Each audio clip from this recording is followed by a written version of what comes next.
off script with my brothers from another living color with the skit. Yeah, with the shit. Finna call it blitz, make you call it quit. I can execute the plan or improv off script with my brothers from another living color with the skit. Yeah, you know the squad I'm bumming with. Try to run with the rock and you fumbled it. Finna spin the block in the mothership. Rock like Woodstock, big stock, smother shit. Word to Uncle Sam, we tax like the government. Still in the game till this day, I'm in love with it. You are now rocking with the most coveted. Unapologetic, let you know who you fucking with. What's the use? I got the juice. Tapping head tops like Duck, Duck, Goose. Slide off smooth in a coupe, no roof. Rocking sheep's clothing, I'm the big bad wolf. Double up, we gon' double down and double that. If I feel I'm double crossed, I'ma double back. That's a couple hundred large in a duffel bag. Blitzkrieg, somebody gon' end up a pack. Yeah, with the shit. Finna call a blitz, make you call it quits. I can execute the plan or improv off script with my brothers from another living color with the skit. Yeah, with the shit. Finna call a blitz, make you call it quits. I can execute the plan or improv off script with my brothers from another living color with the skit. Yeah, you half steppers can't fuck with this. I'm with the big steppers and we stumping shit. Ice grill, you can feel the momentum shift. Alpha and the Omega, I'm the Genesis. Real savage, go getter. Yeah, I'm getting it. School of hard knock, I'm the mascot flipping shit.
Friday. Let's fucking get it, man. Top of the top to everybody.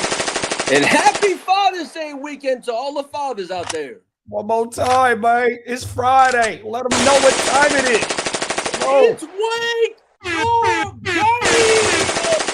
Friday style. We in the building, man. Top of the morning. Lee, how you feeling today, big bro? I'm feeling good. Come on now. My bad. It's the afternoon over there. It's 12 o'clock over there where you at, man. It's true. Oh, my mama. It was a rainy night. We had about 5 inches of rain last night. It was raining last night, dog? Hell yeah. You should see the news this morning. We had streets and rivers flooding. And then just like what day was we watching the England game? Was that Tuesday or Monday? That was Tuesday. And just that day, you was like, bro, the heat index was going to be 100 degrees. It was 109, and it's going to be because it was that storm that came in from South Texas down by Peacock, right? We didn't get like what Peacock was supposed to get down in South Texas, but we were supposed to get the rain, and they sure the hell delivered on that promise. We got the rain. Cold world. You go from 109 to 5 inches of rain in a span of 3 days. That shit is crazy. Y'all got the most bipolar weather there fucking But then is, again, dog. once this part of tornado season's over for us, when we do, it's straight heat, and that's the problem. So all this rain that we get is great because we'll be in a drought in the summertime. So this water's facts. That's us. That's like us here in California. It is drought season. Looking for a reason. It's like Thanksgiving without the feasting. It's a real drought season out here for like the last 20 years, dog. Every day, boy. If you look, because I'm a fan of these content creators. They're called Sin City Adventures, and they're out of Vegas, right? It's a father and son duo, and what they do is they like to fish at the what's the name of the dam at Lake Mead. They like to fish at Lake Mead, but what they do is, since I followed them on ever since I started following them, what they do is they document how high or how low the water has dropped at Lake Mead. Oh, so not only at Lake Mead, they've been to Lake Powell, which Lake Powell is part of the Colorado River. And see, like with that weather that y'all getting, hopefully that shit gets somewhere to the Colorado River and help fill that up, because that motherfucker low as shit, dog. It's a drought all through the Midwest, all the way towards to the West Coast. 100%. Yeah, I was watching Good Morning Football, and they were talking about Mike McDaniels. Woo-hoo-hoo.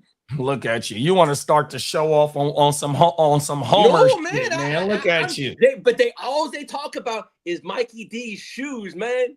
I've seen this shit, but they say, man, his shoes are. He said a couple of the players I was watching like 3 weeks ago said his shoe stuff is. They can't even keep up with Mike McDaniels.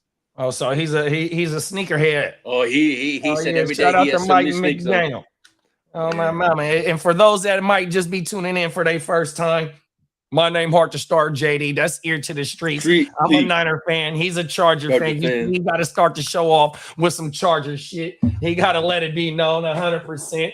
Let's shout out the chat. We got the motherfucking king of the LBC in this bitch. What's up, King D? Happy Friday, big bro. I was telling King D I was working on the next episode, and I'm going to have a segment that has to do with the Rams and the Chargers in honor of King D. Talk that shit, man. Let's go, Ramley. Stand the fuck up. We share a stadium. I don't mind sharing a stadium, but I'm going to share the show with him soon this year, so it's going to be fun. Talk that shit, big bro. Looking forward to having King on. Well, shit, man. Let's start this shit off right, man.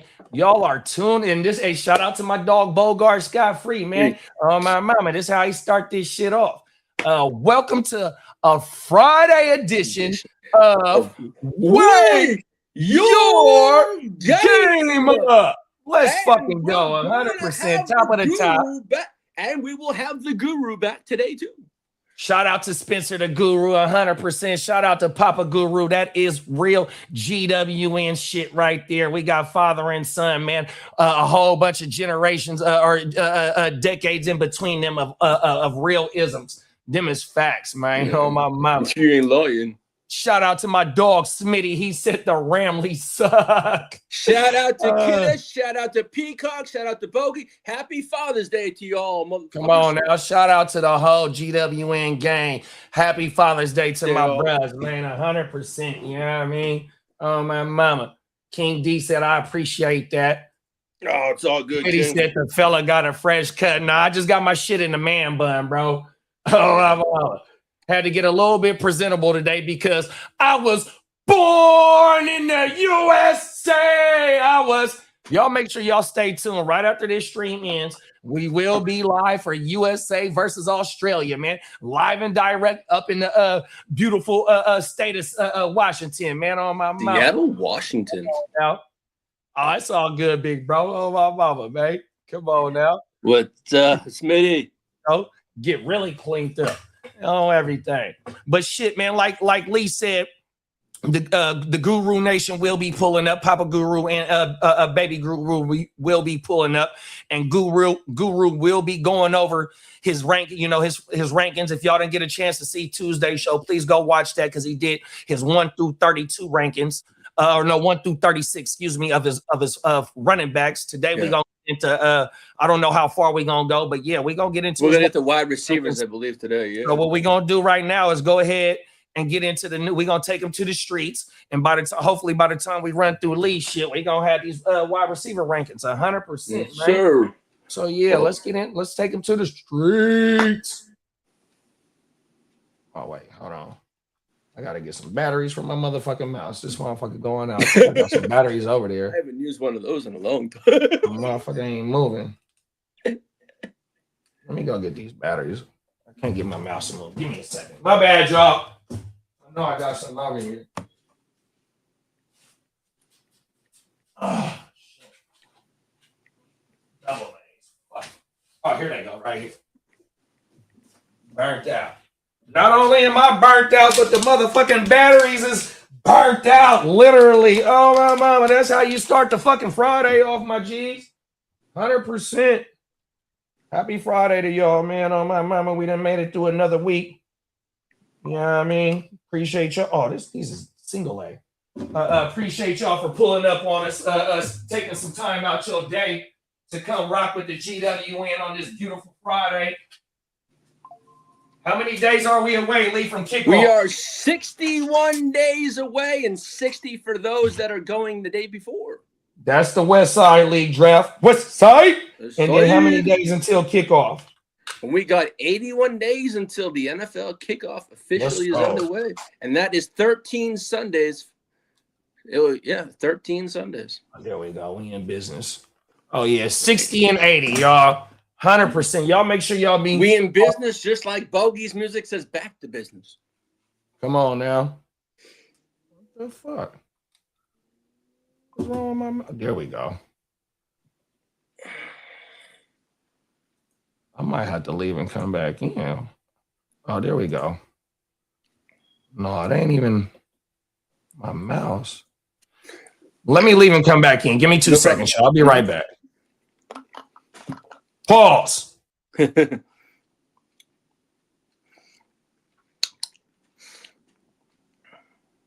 Yo, King, you got any plans for Father's Day?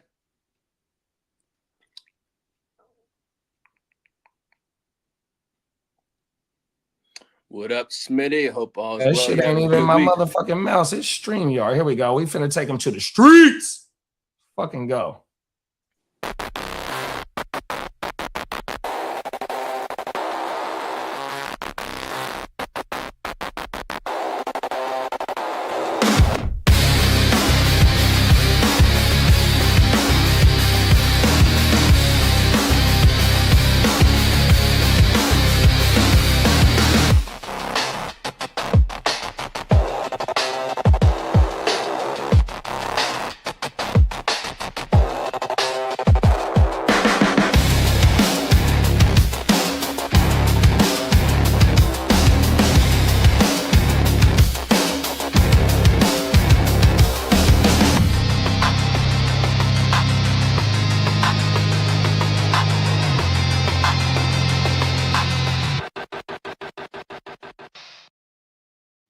Yes, sir.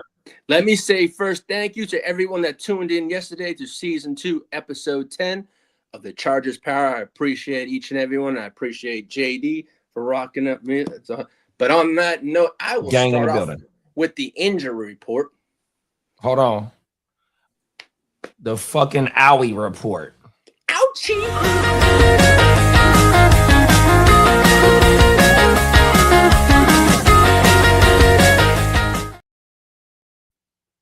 On it yesterday during the Power Hour, Ladd McConkey has a hamstring strain that he suffered in phase 2 of OTAs, but he is expected to be ready for training camp.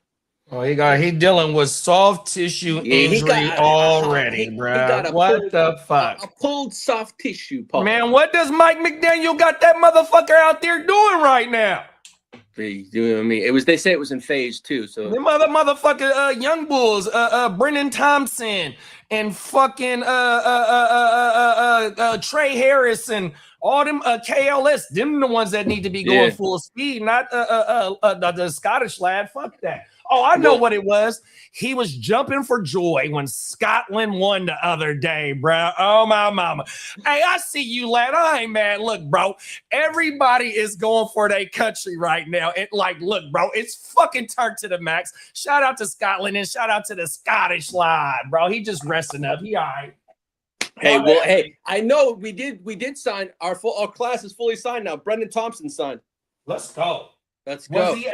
Could he be at OTAs while his contract wasn't signed, or he had to wait until the shit was signed? They were waiting out. Yeah. So he missed the OTAs. They say he was there, but just doing the motions. But now he'll be. He reported yesterday. I know that. I saw that. Oh my mom. He's there now. As for the New Orleans Saints, running back Devin Neal is rehabbing after suffering a minor undisclosed injury last week. Hey. We got that Who Dat Nation in the building. Who dat? Hey, we got the Who Dat Nation in the building. Perfect time. I mean, good afternoon over there, big bro. Yeah, for sure, JD. Yeah, we're kicking it, man. It's got a little fresh cut, you know, and it's Freaky Fridays. You stepping outside tonight or something, bro? Might have to, big dog. Might have to. to. Yeah, man. But yeah, we just chilling, you know. Yeah, Devin Neal Lee. I think he could have a nice role this year. You know, Etienne's there, 8K, but I think Devin Neal's someone that showed a little bit down the stretch to where he might be Matrix now. Yeah, them is facts. After AK, well, Kendra got hurt week 5 or some shit like that, and then AK got hurt week 11 or something like that. And Devin Neal did step in and do his thing, but he also went down. But he was getting involved in the PPR game as well, I bro. think Spencer's in the Matrix. Oh, shit. I would rather have Devin Neal than Kendra. Oh, my mama. Kendra can't do shit for us, bro. Well, oh, my mama. See, and look at that, bro. StreamYard wouldn't allow me to go up, pause, to click on the ear to the streets drop, and now here it is. Guru on. Holy shit. 100%, man. This shit is fucking bullshit. StreamYard is geeking today. Yeah, they geeking like a motherfucker on this Friday. 100%. Yeah, it is a freaky Friday. Only thing is with the Devin Neal shit, bro. That is a crowded ass backfield. That's it. That's why I when Guru come back, I want to ask you, man, what is the percentage that AK gets traded, bro? Because I need him to get up out of here. I ain't gonna lie. Yeah. Well, also for the Saints, Chris Olave is scheduled to come off his blood thinners on June 29th as he continues recovering from the blood clot that sidelined him last season. Olave will seek clearance for unrestricted football activities when he can start practicing. Where was the blood clot at? I think they said it was in his leg. Oh, wow. That shit is crazy, bro. And I didn't know he was dealing with that. Yeah, that's why he missed most of the time last year. It was a blood. No, that motherfucker only played. I want to say he played 15 games. Yeah. That motherfucker had 144 targets and like 100 and some receptions. So he balled out last year. Yeah. He said, my Father's Day plans are going to be whatever my kids and my wife have planned for me. Talk that shit, bro. You deserve it. Throw your feet up, man. You kick your feet up. Put your hands behind your head, man. It's your day. And Guru is back. Yeah, Matrix got me there. Hopefully it'll be good the rest of the way. But yeah, happy Father's Day weekend, man. I'm gonna go see Papa Guru out in Lafayette. So yeah, he was telling me that this morning. But we had our baseball conversation, and he told me. Yep. Yeah, y'all do that every day, huh? Yo, Pop. Sometimes we'll go for 2 hours a pop. Pause. Hey, I was just watching a video about a restaurant in New Liberia. I know I'm not saying that right, but I was just watching about a restaurant out there. All right. That shit look fired in a motherfucker too. I said to your pops, if we win this league, which I ain't gonna toot my own home, but your pops has done it. I call him first place Papa Guru. I'm gonna get him a little medal, a trophy, saying, "Hey man, you're the man. We won this fucking chip." Come on now. I'm gonna get him a little medal. He's so Papa Guru. Man, I mean, he's like he needs to do his own baseball show. I told him that. He is like on another level with the baseball. Talk that shit, bro. He is killing it. He is literally. You know what he told us though, baby Guru? He told us that he don't mind doing whether it's a segment or a little bit longer pause, just about history, sports history. Because every time he jump on, he gonna give us the Jared, do you remember this? Lee, do you remember this? Bogey, do you? Oh my mama, bro. I get that every day on the phone.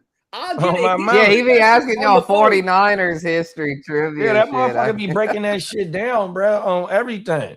Walking encyclopedia. Exactly what I was gonna say. Papa Guru is a walking encyclopedia. A man, a myth, a legend. Oh my mama! Shout out to that's GWN at the finest, man. We got a big guru and a baby guru, bro. Oh my mama, man! Come on now. Well, Michael Penix Jr. expects to be fully cleared by training camp, and that's a wrap up for the injury report.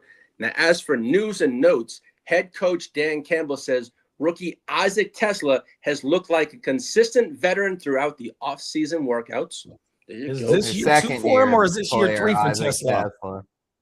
This is year 3, I think. Year 2. He was a rookie last year. Oh, he was a rookie last year. Yeah. Damn. So they got the OC from Arizona last year. They was airing that bitch out. I'd love to see a breakout year from Tesla. Yeah. And he got targets to fight It's over Jamo possible. and huh?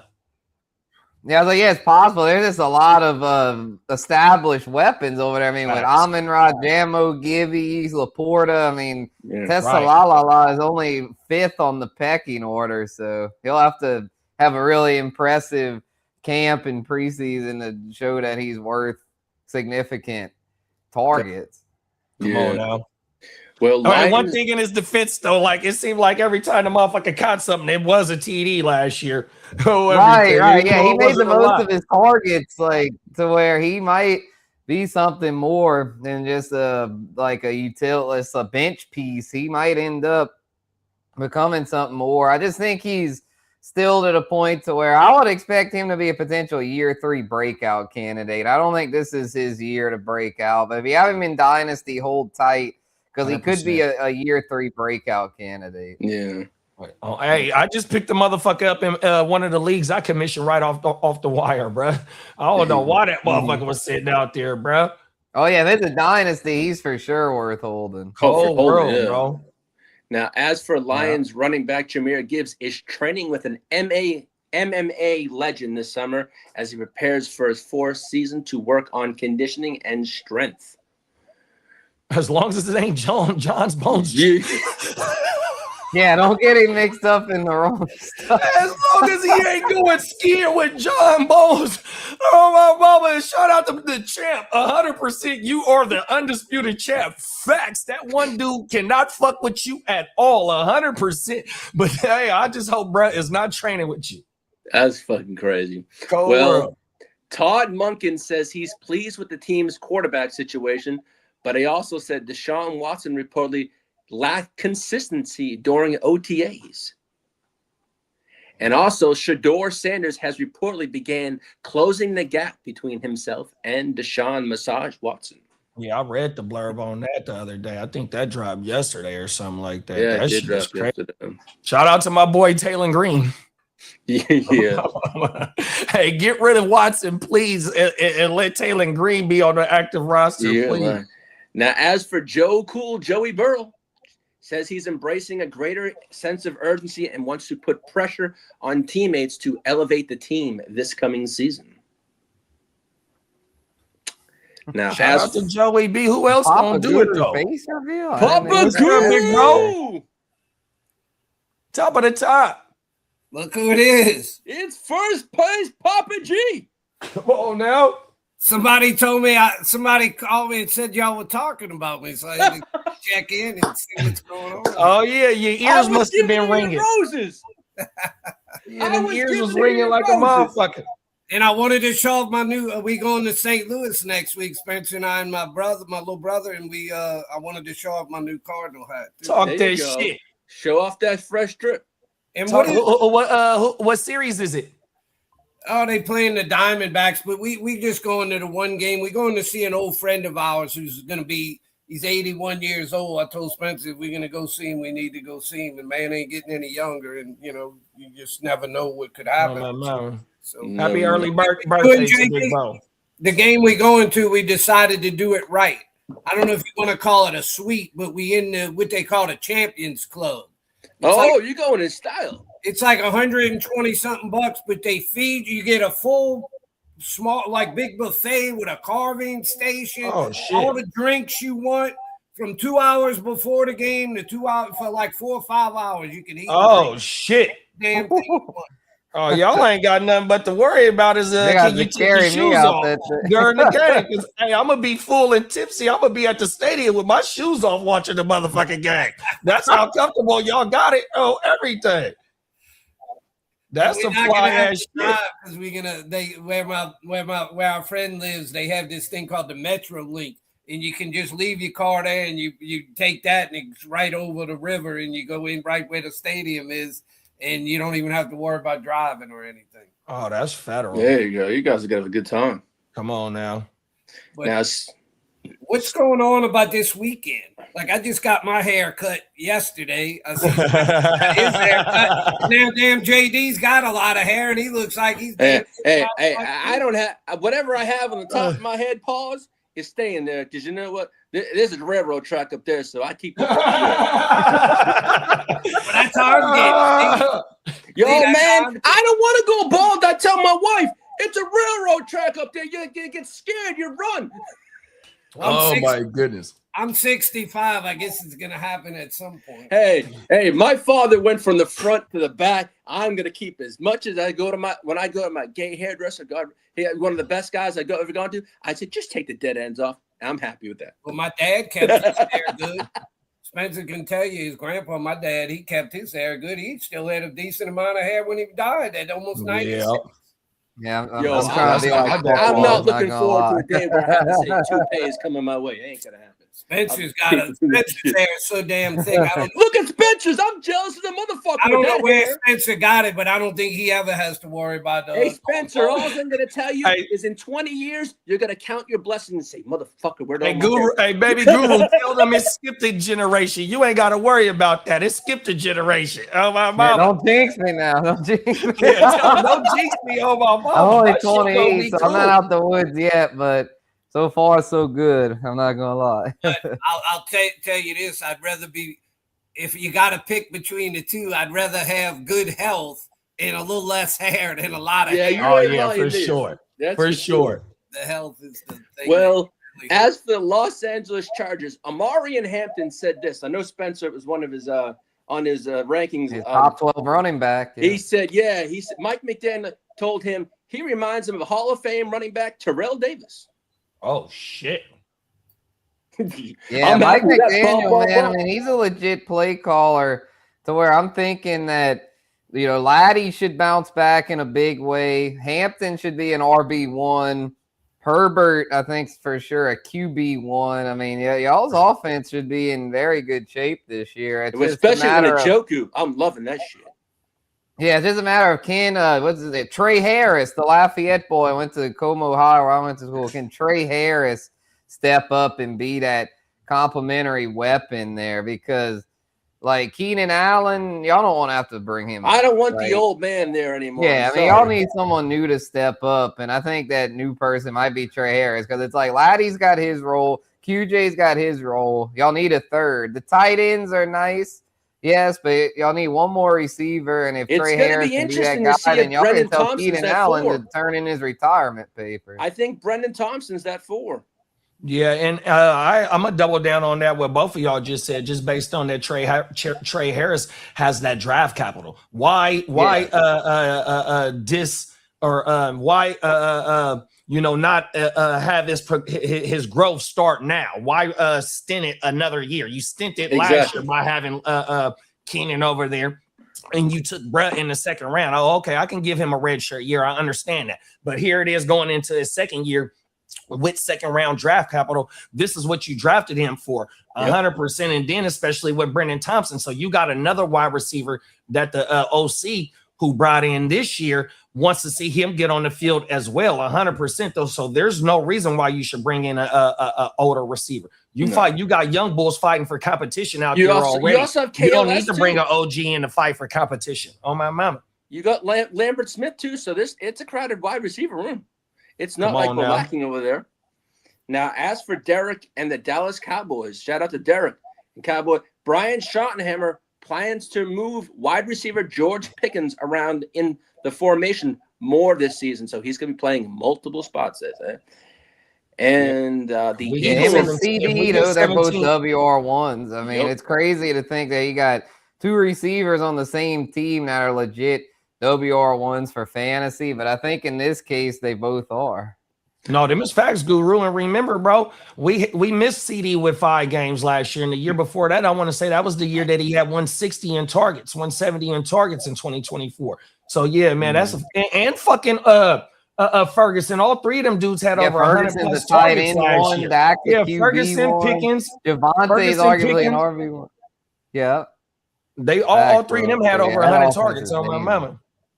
That shit's ridiculous, bro. The Philadelphia Eagles are expected to use Saquon more in the passing game this coming season.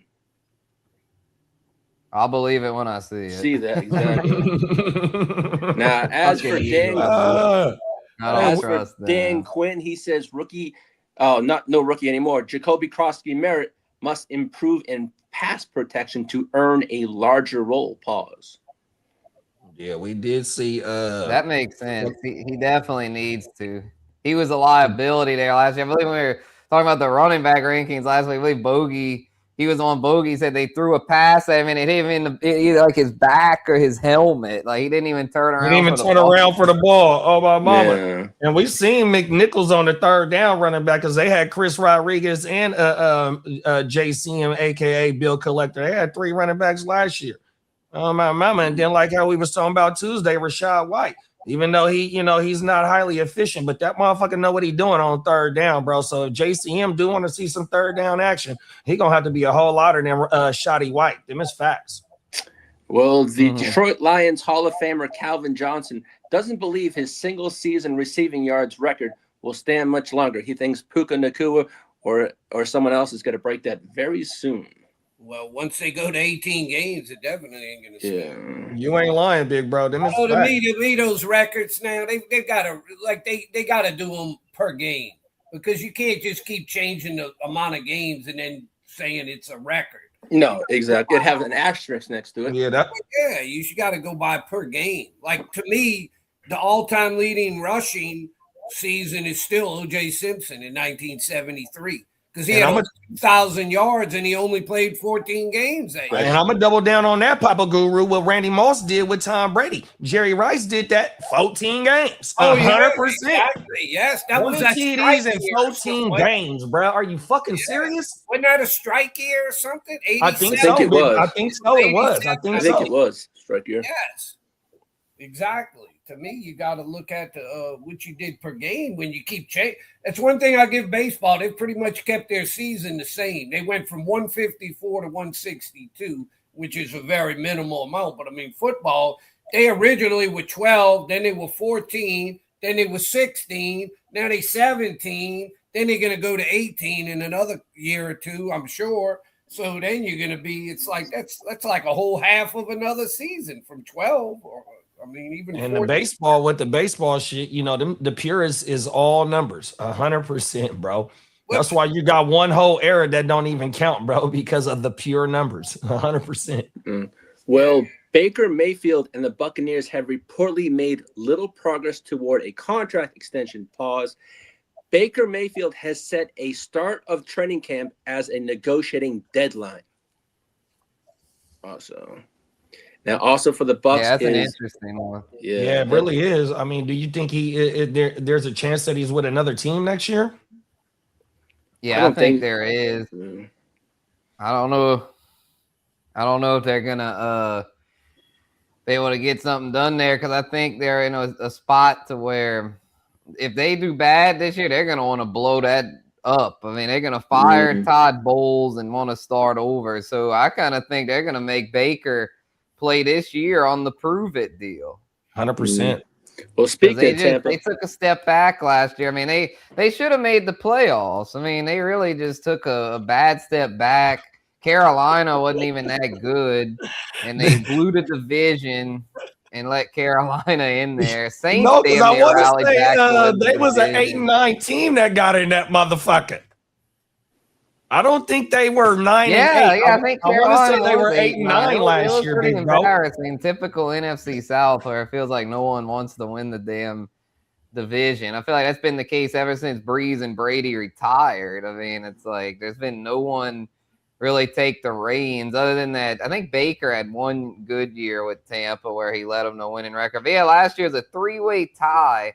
All at 8-9 between Carolina, Tampa, and Atlanta. And the Saints were coming back at the end, but they just got off to a really bad start. How many total games y'all win last year? We won 6. It was just, I mean, with Rattler, we went like 2-6 to start the year. So, like, yeah, it was like by the time we found ourselves, it was too late. Like, Shuck had a nice final 6 games, but we were already eliminated at that point. Oh, I was telling your dad, I think y'all freaking wild card team this year. Well, speaking of Buccaneers, D, man, he says salute Papa G, man. Come on now, Guru Nation. Speaking of the Bucs, defensive tackle Vita Vea is seeking a new contract as he enters his final year of his current deal. Boy, Looks they like got a lot of contracts on their Exactly. offense right now. Getting a new contract. now big news coming out of Philadelphia. The Eagles have reportedly been hesitant to commit a major extension pause for defensive tackle Jalen Carter, and he has been rumored as a trade target. My thing is they just gave the other boy some money too, bro. That other D tackle, what's his name? Oh, you're talking about the other one from Georgia? Nah, I don't know what Nolan school Smith? he went to, but Was it Nolan Smith? he played D tackle for the Eagles, and they just paid, bro. I want to say they paid him last year. Oh my mama. Let me pull his name up. I'm trying to think. It was one of the Georgia boys. Smith. Oh God, I usually know these guys. Nah, Nolan Smith, I think, is a linebacker. I'm trying to Yeah, think. he's an outside linebacker for the Eagles. Yeah, I'm finna Went pull to his Georgia, name up. but yeah. He was. What are we balling last talking year. about? I went into the The Matrix. Eagles, D tackle. I'm finna pull it up right Oh, now. Jalen Carter? No, Is it that's Carter? the one that's the one you're talking about right now, Lee. Jordan Jordan Davis. Jordan Davis. Jordan yeah. Davis just got paid. No, I'm matrixing again, y'all. I may hop out and hop back Yeah. in. Well, Yeah, so why are you going? It's going to be hard to pay two D tackles. We talk about paying 2 wide receivers. yeah, they say You he gonna wants commit a whole- $30 million a year in the contract. I'm gonna pull Jordan Davis contract up. Yeah, they said he wants 30. He's looking for 30 plus a year. But then again, he has those off-field problems, and I think that's why the Eagles want to move off of him if they can without paying him. Can I ask y'all a technical question here? Yes, sir. Okay. Like, since I'm in the camera and I'm usually kind of incognito, they're not used to actually seeing me. Yeah. If I want to, is there a way you can like zoom in or zoom out on the camera? I don't. So your camera is built in to what you got, or you got a separate camera? It's built in. It's on my laptop. Oh yeah. See, I don't know. I got I got one of them, but I don't use that. I use a little separate camera, and that I don't think there's no setting to do that on the camera that I'm using. I have a thing where it says mute my mic, but if I want to take me off of the camera, what do I click on? It's not okay. So See what down, you can do is, damn it. Let me see. Let me. There's a thing, a camera thing down the bottom. You can just go like this. Yeah. So it'll take you off. I see a microphone thing. Oh, maybe there's a thing next there to the you camera. go. Okay, there it is. All right, there we go. Yeah, so that's if I do that or do it, then it puts me in or out as far as the camera. Exactly. Now, speaking of the San Francisco 49ers, according to multiple league sources, the 49ers are prepared to move on from Brandon Aiyuk. A release before training camp is the expected date. Yeah, get him up out of here. Let him go start his career, start his new chapter in his life. You know, hopefully he's in shape so he can get busy this year. 100% with a new team. Now, shout out to the 49er Bang Bang Niner gang. The Eagles and the 49ers are the talk of the town for trading for Maxx Crosby. It's the Eagles and the 49ers that are lighting up the blurbs. And they say the Eagles' interest is nuclear hot, and the 49ers is basically just about the same. That you got the cap space. It's just now they're waiting on what's going to go on with Max. Do they want multiple first, or do they want 1+ or a player? Because everything I saw long ago is they still want those multiple first, but I don't think that's going to happen due to Max's knee injury or after that trade that didn't fall through. So what's the chances he gets traded before the season starts? I think it depends on the Raiders' record. That's what I personally think. So I mean, so you think he gets traded during the season? Then or he's just not going to before get the deadline. Yeah, if they fall out of contention, because that's where I see is if they start falling out of contention, that's where I see that you're talking about Mendoza coming in and all that kind of stuff. You know what I'm trying to say? And then Maxx Crosby possibly being traded, because if they're out of it, I mean, if they can get something from Maxx Crosby, all they can do it. Yeah. So this just if he's not gonna get traded to the deadline, then I ain't worried about the Niners being involved, because there's a whole lot of ways to go. 100%. And then it's like if we get somebody to develop, maybe like Mykel Williams, that was a first round pick, and then you got a Romello Height that you took in the 4th right now. My thing is like the D line damn near set, bro. We can go get Jesse Bates and add to that secondary, because I seen fucking Raheem talking about how the fucking the safeties is. He hasn't defined both safeties. Is 3 safeties right there right now. You got Siegel, fucking Mustafa, and what's my other boy's name? Oh, Jair Brown. He ain't named Jair Brown. Bro ain't even named 2 starters yet, so they in competition right now. Like they got like 5, and you traded for Osa Odigizua, so like your D line said we don't need, bro. 100%. Mykel Williams, first round pick, bro. On my mama, we need him to develop. And you got, like I said, Romello Height, bro. Go get some help in that secondary, Brian. We gonna be all right, man. Fuck Max, especially if they asking for 2 first. Fuck no. Yeah. I know I touched on it on Tuesday. The Colts now are reportedly exploring the possibility of signing Deebo Samuel. Yeah, we had mentioned that. Yeah, they were saying him and Keenan, which could have something to do with Pierce being a little banged up to start the year, but it's probably more of a reflection on their lack of depth at wide receiver. I mean, they signed NWI, Nick Westbrook, Guchinni, but outside of that, they don't really have much over there. I mean, you got Pierce and Downs, the 1-2, then NWI, Ashton Doolin, and Anthony Gould, who have neither one of them have really shown a whole lot. And then they have a rookie there, Deion Burks. So they don't really have much in depth over there to where I could see a Deebo fitting in over there. I think there's potential for him to have a limited role, especially if Pierce is banged up to start the year. Have a veteran out there early. As a safety blanket, Yeah, no, I agree with that. And then remember, I want to say they took A.D. Mitchell a couple of years ago in the 3rd round. Oh, my mama, that's high. Yeah, they probably gave up on him.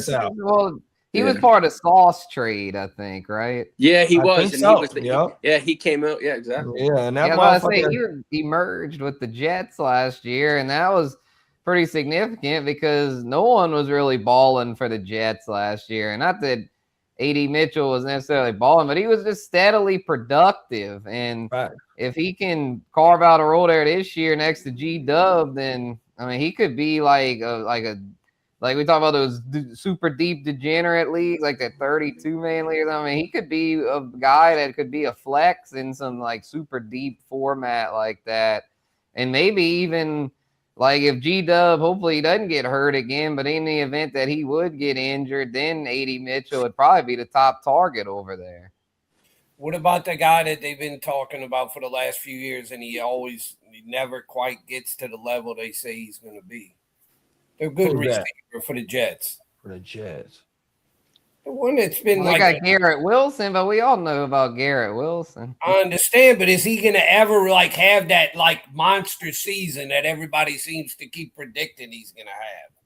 I mean, that was his rookie year, his biggest year, I think it was. I mean, he was a WR1. He was pretty consistent. 24, he caught over 100, added over 1,100 yards and 7 touchdowns. His first 3 years, he was very solid, very consistent. I understand. Last year, though, he was a bust because he got hurt. Yeah, and we always tend to say the one thing about the Jets is, can they get their quarterback situation right? And with the talent that G-Dub has, if they can ever get that quarterback situation right, he does have the potential to be one of them dudes. 100%. Yeah, he catches 120 for 1,800 or 1,700 yards and 16 touchdowns or something like that. Who was the quarterback in 24? Oh, it was Rodgers. Rodgers and Aaron. Yeah, it was Rodgers. Yeah. Because he's kind of burned me a little bit because it seems like I've believed in him and I end up drafting him. I don't remember first, second round, something. And he just that was he was so young. It's like he had to feel like people probably overvalued him, especially because of Rodgers. I feel like Rodgers went over there, so everyone just assumed that Garrett Wilson was going to be a top 5 receiver, but he still had a lot of room for growth.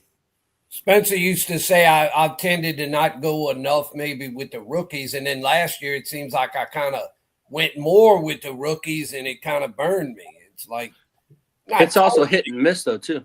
Hey, Well, it depends on the value where you get them at. I mean, I tend to load up on rookies in the mid to late rounds. The early round rookies tend to burn you because I feel like the guy, like for example, Genty last year, I feel like this guy has so much hype and it was going in the late first, where if his price point would have stayed in like the mid to late second, he wouldn't have been bad. But because he ended up going too high, a lot of people consider him a bust. But when you look at his end of season numbers, he was very solid. I think we talked about it last week, JD. He snuck a top 12 RB1 finish last year. So come on now. Into the couldn't have playoffs. been considered a bust. What up, Chris? Last year I went big with him. What was that? The Raider guy, the Raider running back, and the Charger running back. Yeah, Jenny and Hampton. Yeah, one of them got hurt. Hampton was hurt a lot with his. What ankle. round you take Genty though? The first? Genty? I could see him in the second. I either got him late first or early second, I believe. Yeah, that's where he was That's falling. the thing. at That's the end of the too first. high. Like if he'd have gotten him like later, then it would have been better. But I feel like because his ADP got pushed up, it made him to where he didn't really pay off. It didn't really, the return on investment didn't pay off because people were hyping him up a little too much. Well, I think this year will be a little better with having more.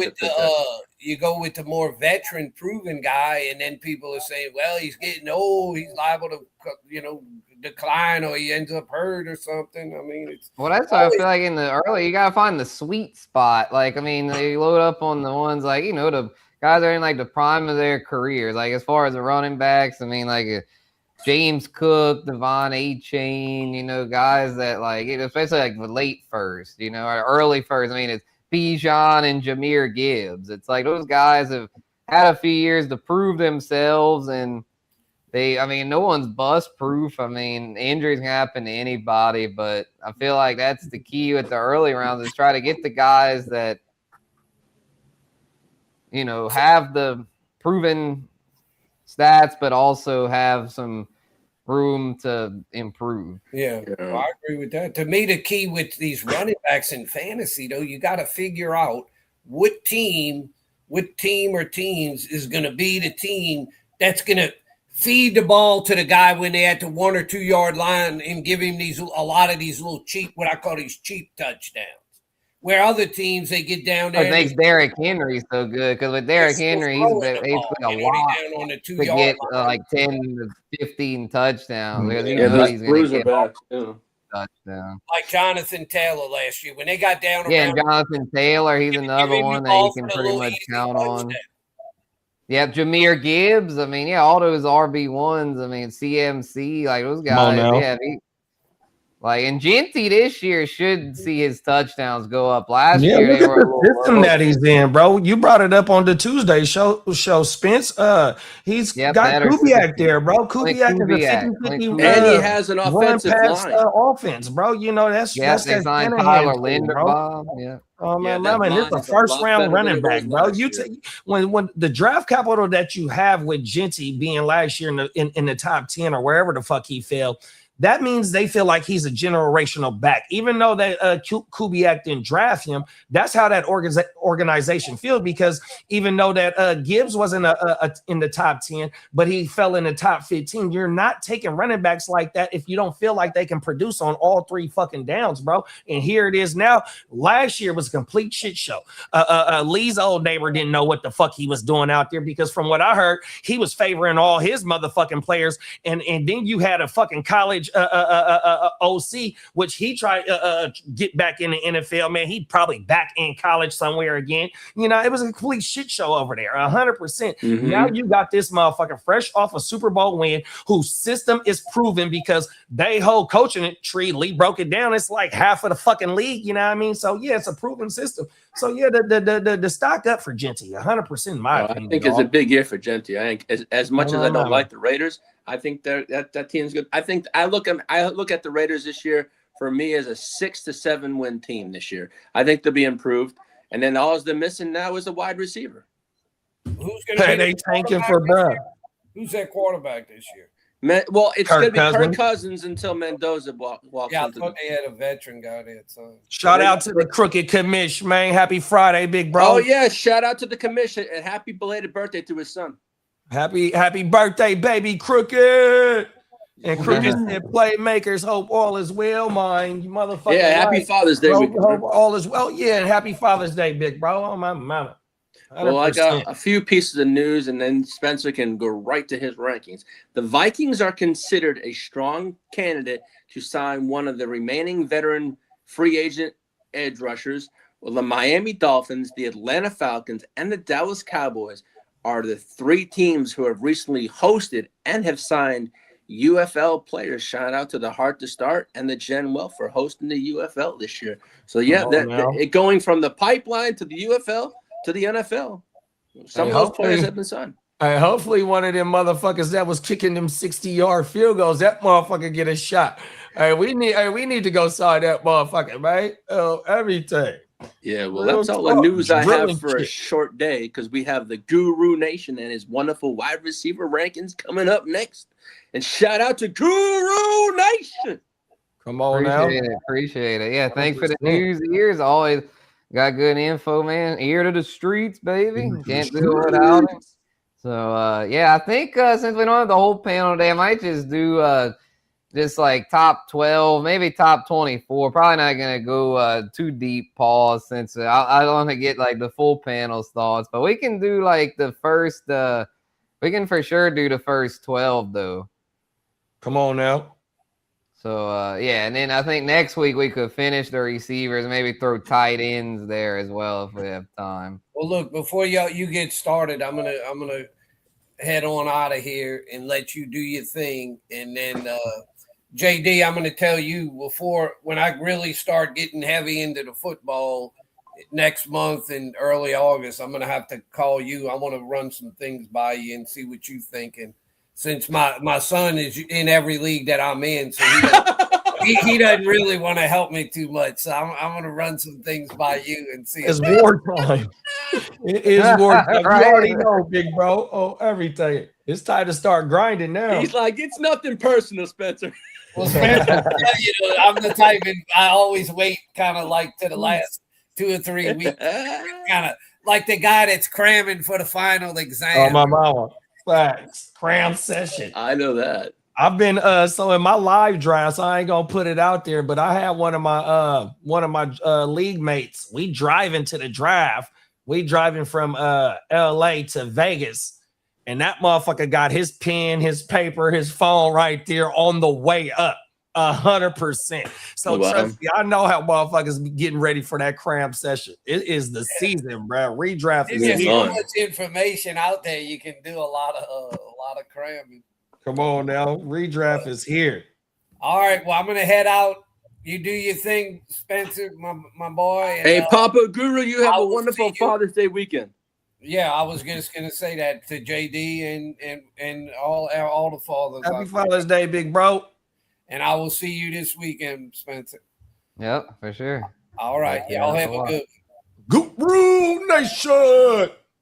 That's Papa G right there, man. First place, G, like ear to the street say, man. They over there dominating in baseball, man. Yeah, he's big time with baseball, that's for sure. I'm like, I don't know how he does it. I mean, I'm pretty solid in baseball. I'm only in couple leagues, like, and I make moves here and there, but man, I feel like in that league that y'all are in, he's making moves every day. Yeah, he is. It's crazy. I'm like, I can't hang with that. We make plays every day. Shout out to the playmakers. That's why I let Papa Guru run the show. He's got it down pat. He knows what he wants to do. I don't care if relinquishing can quote. You do your thing. If it's not broke, don't fix it. You run that show. You run that crowd. Collect that money. Let's go. Come on now. Hey, we got Bakes in the building, man. What's up, Bakes? Perfect timing, Bakes. We've got to kick these rankings off, man. Let's talk that shit. Yeah, I'll do the ticker, JD, like last week. Peacock did it. I can run that joint this week. So we got the WR rankings, and I'm gonna start off with the Chase Bank, baby, Jamar Chase at number 1. I know it was the Pookster JSN show last year, but I think the Chase Bank's going to get back to being number 1 Joey Burrow's back. He's healthy, ready to go.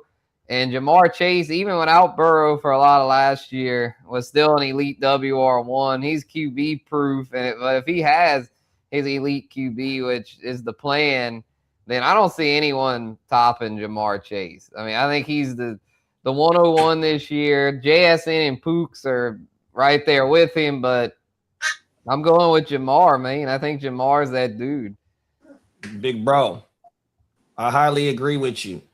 In a season where Joey only played 8 games, that motherfucker got force-fed last year. 185 targets, dog. Yeah. 100%. You know what I mean? That motherfucker was the number 1 target getter. If that motherfucker Joey B played last year, you know what I mean? We might of the full slate, we might see another Triple Crown action at him. 100%, because he has the opportunity to do it every year. And like you said, he's fucking quarterback proof. For him to put up 125 receptions. And I want to say he was 3rd in the league with total receptions. No, he was 2nd. 100%. Only thing he didn't have to beat out Puka was the fucking yards, because he had a merry-go-round of fucking quarterbacks. 100%, bro. He has the opportunity every year to do what he did, and that's win the Triple Crown. I don't know what horse was the last horse to win it in the horse racing shit, but yeah, man, they gonna have to name that award the Jamar Chase Award. Oh my mama. Yeah, he was yards last year was JSN, receptions was Pooks, and then TDs was Devontae Adams. Oh yeah. So And Jamar Chase was top 5 in everything you just and Jamar Chase was top 5 in everything you just said. Yep, he was let's see, in receptions. Number 1 in targets. He was number 2 in receptions. Yep. If this goddamn ESPN sucks. I was trying to find the total. I go, 2nd in receptions. Looks like 4th in yards and touchdowns. He was tied with a bunch of other motherfuckers, but like, yeah, he's outside. He was outside in touchdowns. But if he'd had Joey B, bro, he'd have been inside. Come on now. Although his teammate got 11, T. Higgins. So T. Higgins was the touchdown. Shout out to T. On my mama. But yeah, bro got the opportunity to do it, bro. Facts. And I think he will. So I'll move on here to number 2. I'm going to go with the Pooks at number 2. Puka Nacua, man. I think the Pooks is, I know he's had some stuff in this offseason that hadn't been the most ideal. Seemed like he might need to get it together as far as his love life. But as far as his football play, he's got it down. I mean, he's got it on lock. I mean, he's basically a lock for 100 yards every fucking week. I mean, he averaged over 100 yards a game last year. Also got the double-digit touchdowns, over 120 receptions, even 100 rushing yards, bruh, and a rushing touchdown. Like, this motherfucker just is. We talk about playmakers. This motherfucker just makes plays constantly, and in that McVay system, he's not going anywhere. So if he, as long as he's out there, I don't think he's going to get suspended or anything. So I think he's just fine. I know some people kind of, especially with his dynasty stock, are saying, oh, I don't know about his character and all that. But it's like, bro, bottom line is he makes plays every day. He's not going anywhere, bro. The Pooks is here to stay. He's an elite WR1. I got Puka right there, right there behind the Chase Bank. Yeah, and bruh's going into a contract here. He just seen JSN get $44 million a season, 100%. So he ain't got no choice but to get his shit straight, 100%. Just like GP, that motherfucker seen what JSN got, man. I'm playing this year, man. I ain't got to worry about me missing training camp, holding out, pouting on the sideline. Nah, fuck that. I'm trying to get my Guchinni 100%. So Puka is gonna get his shit together. 100%. The organization didn't let him know. He got Dana White in his corner. It ain't what you know, it's who you know. 100%. Sit your ass down, get your shit right, man. Let's go. Do not blow this opportunity. You are one of the best. Let's keep this shit pushing. Exactly. So with that being said, we'll move on to number 3. It's got to be JSN. I mean, JSN, it's like he just got his bag and he ain't going anywhere. It'll be a new offense this year, though, with Kubiak now with the Raiders, but I don't see JSN dropping off hardly at all. Like, I don't even think he will drop off because he's just entrenched as the top target over there. He does it all over 100 receptions, easy. Over 1,500 yards, easy. Got double-digit tugs last year. Could easily repeat that too. Not sure if he will, but that'd probably be the one I'd be, I guess, the most concerned about. Will he repeat that touchdowns total? But even if he doesn't, even if it's only 8, if you're catching damn near 120 passes for over 1,500 yards, you'll be a top 5 wide receiver in PPR. So JSN ain't going anywhere. Seahawks aren't going anywhere. Got him there, right there at the number 3 spot overall. And bruh is on the emojis, the red stock going up. In 2024, he only had 137 targets and 100 receptions, and then in 2025, he upped this shit damn near by 30 in each of them categories, 100%, man. My mama, bruh is on the ascending route, ascending tree, or whatever the fuck you want to call it. And yeah, I ain't mad at that, bro. Another year with Sam Darnold. They bring in they OC. He come from the Niners 100%, even though he was a tight end coach, but he been around the league for a minute. So yeah, he running that same shit. So yeah, he know what to do. And with him being on the Niners last year, and he seen how McCaffrey got force fed, man. You got to get your playmakers the ball 100%, and then you got a whole new run game. You know what I mean? So yeah, you're gonna have to have JSN continue to do what he did to make the offense go. They really don't got even too many big name at playmakers over there. You know, the tight end situation. Barner's a good tight end. Rashid Shaheed, you know, it seemed like he's more of a 9 route type, you know, wide receiver.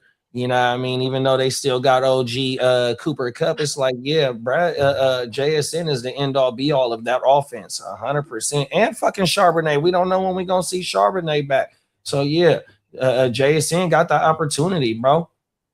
Yep, and I think the rookie Jadarian Price will be a good running back there. And then as far as other receivers, like some people might be thinking, oh, if they have nothing else, and defense is just going to key in on JSN. But I think they have just enough to where even though JSN will see a lot of double teams, he should still do pretty well. Because I think with Shaheed, OG Kupp, and then Torrey Horton going to be going into his second year. Torrey Horton showed a good bit of potential last year. I think Torrey Horton could be kind of like the secret weapon for them, to where I think defenses are going to have to account for guys like that and can't just like triple team JSN, because I think this Torrey Horton kid is pretty legit. So I think they've got enough other weapons to where JSN will still be able to thrive.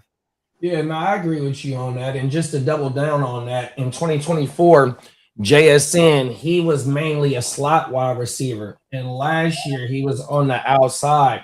So my thing is like, bro, he knows how to get used all over the field, and when he get used in the inside, bro, it's hard to double team that shit, bro. And you get in the slot corner, safety, or nickel, bro, like you can scheme that motherfucker up, bro. He's a do it all wide receiver, bro. Oh my mama. 100%. Speaking of do it all right, wide receiver, number 4, we got the sun god himself, Amon-Ra St. Brown at number 4. I just feel like he is not going anywhere. I know we talked about Tesla, and I mean, Jamo's got a lot of hype surrounding him, but Amon-Ra holds it down year after year. 4th straight year of over 100 receptions. 4th straight year of over 1,100 receiving yards. And 3rd straight year of double-digit touchdowns. I mean, the numbers speak for themselves.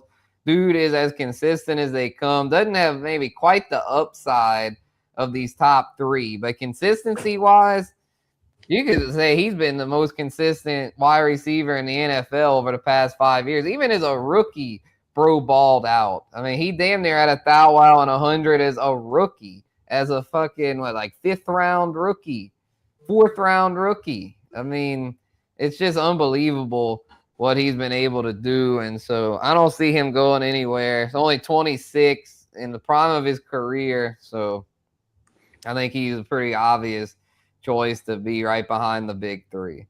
Yeah, volume is king, 100%. You just said it. 150 targets, 100 receptions. Come on now, 100%, all the time. That shit is ridiculous, bro. So, I feel like Yep. I feel like these top 4 are pretty easy. I'd say 5, though, is where things get tougher because I don't know if there really is an obvious candidate. There's a lot of people you could make the case for at 5, but I'm going to go with the bounce back. I'm going to go with the bounce back candidate here. Give me Jettis, man. Justin Jefferson at number 5. I think Jettis bounces back in a big way. I know last week we talked about that a little bit with Kitteh. Catman was not feeling Kyler Murray, but looking back on it, man, Kyler, like, is not the worst thing in the world. He's a big upgrade over J.J. McCarthy. I mean, I'm not saying Kyler is going to lead him to, like, a winning season or anything. I mean, I don't think Kyler's, like, an amazing QB by any means. But for fantasy, we just need someone to get Jettis the ball. It's not that hard. I mean, even last season with the shitty QBs, he racked up over 1,000. I mean, this dude is an elite receiver. Like, he was number 1 not all that long ago. He was the WR1 overall not that long ago, to where, like, let's not forget that. You know, I think a lot of people after last season are reluctant to take Jettis and are running from that situation because of just how shitty the passing game was over there last year. But I'm thinking Kyler will do just enough to get Jettis back in that top 5. Okay, Bakes ain't feeling JSN. Okay, yeah, took a lot of their coaches.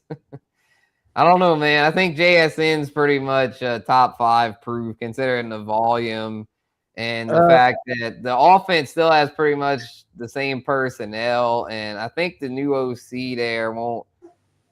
You know, he won't just be – it won't be a big drop-off, I don't think. Come from the same situation, though. But what was the coaching staff in 2024 in Seattle? Was that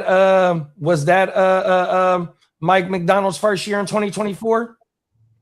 Let's see. Seahawks 2020. Yeah, I'm not sure on that. Yeah, I think yeah, it was. He was, yep. And then their OC was Ryan Grubb. So there we go right there. So now I'm glad you said that, Guru, because like I said, the thing with JSN in 2024, bro, he ran 701 slot snaps. Last year, bro, he only ran 100. That motherfucker can play inside and outside. Guru just said the OC in 2024 is somebody named Grubbs, and it ain't no disrespect to him. I'm just not too familiar with, bro. But the fucking Kubiak last year seemed like, look, bro, he's got a whole weapon that can play outside and inside, bro. And he only had 100 slot snaps last year. He was predominantly outside, bro. And in 2024, bro, 137 targets with fucking 100 receptions. 100%. He's on the ascending thing, bro. And this only his 4th year? Yep, entering year 4. They got that motherfucker paid early, bro. 100%. Bro, trending upward. So yeah, I ain't worried about that shit. And that OC come from the Niners. He was a tight end coach last year from the Niners. So he's been around. I just had it pulled up. Brian Fleury. Yeah, he was a tight end coach for us last year. Yeah, because that Ryan Grubb, yeah, he's now in college. He ended up going to Alabama. He's not here in the NFL.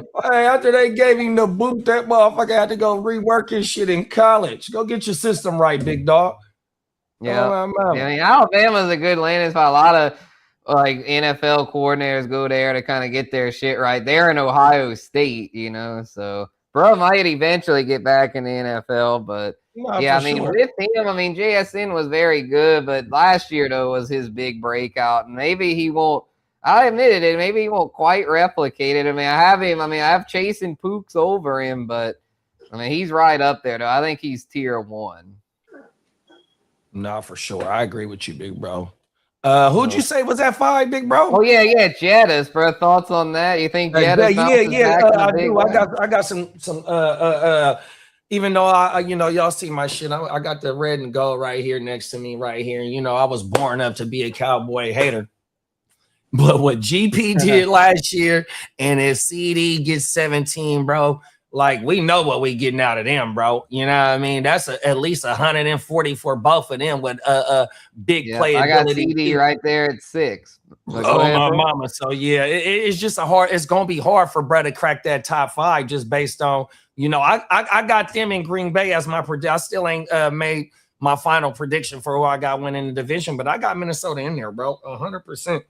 And if they can get any type of mid-level quarterback competency, bro, I'm with you. Jetta's, you know what I mean? Jetta's going to be right in the thick of things 100%. But I just think, you know, the emergence of GP, and if we get CD right there, bro, and then fucking you had the home run. I mean, your homer pick, Chris Olave, bro, 157, 56 with 100, and he had double digits. Oh, no, he only had fucking 90. He almost had double digits. He was right there. Yeah, he was strong 100%. In all 3 categories. Yeah, over 150 targets too.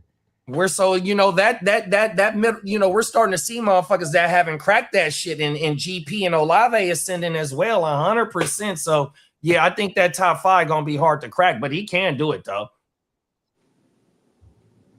Facts. Yeah, I think he's right there. Yeah, the top 6. They got CD at 6. I mean, last season the injuries kind of derailed his overall numbers, but on a per game basis, he was not far off. He was right there with the big dogs. I mean, when you look at averages, I mean, his average was a little. I think it's because he must have had some games where like he left the game early or some shit, because like I feel like his per game should be better. Yeah, week 3. It was week 3. He technically played, but he got 0. Like, I think he got hurt at the beginning of that game. And in week 8, he fucked his ankle up. I think he was dealing with an ankle issue. Right. Yeah, he hurt his ankle early in that game at the Bears, and then he missed the next 3 weeks.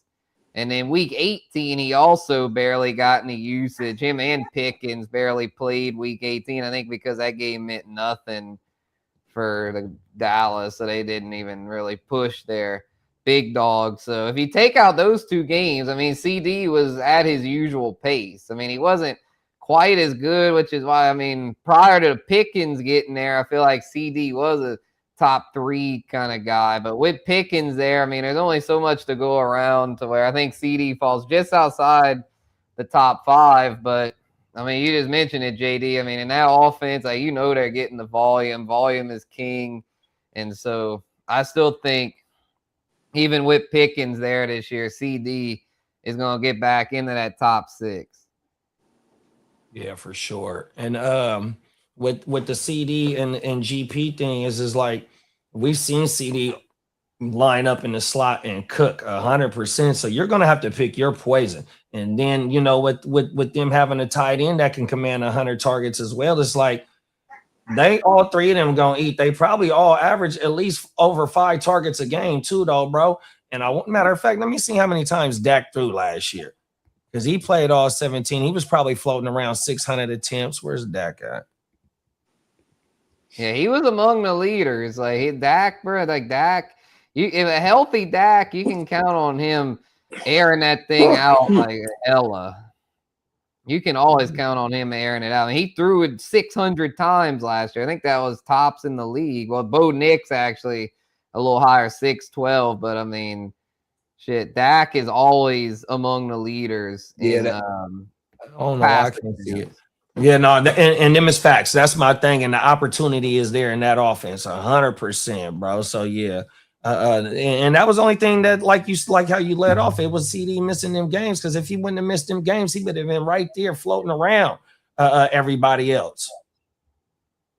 Yeah, exactly. And yeah, he's saying Pickens takes games off. Yeah, I think he seemed to get better about that last year. Last year Pickens was pretty consistent, but yeah, I can't quite trust him as much as CD. Like, I'm not putting Pickens, even though Pickens was very good last year. I think Pickens was, I mean, was he a top 5? He was close. Oh, he was at 5. He was at 5. Yeah. Mm-hmm. Yeah. He was like, yeah, he was fucking right up there with them. But and with him, he did it in less volume than the top 5. Everybody in the top 4 out targeted him almost by 50 targets, except for fucking Amon-Ra.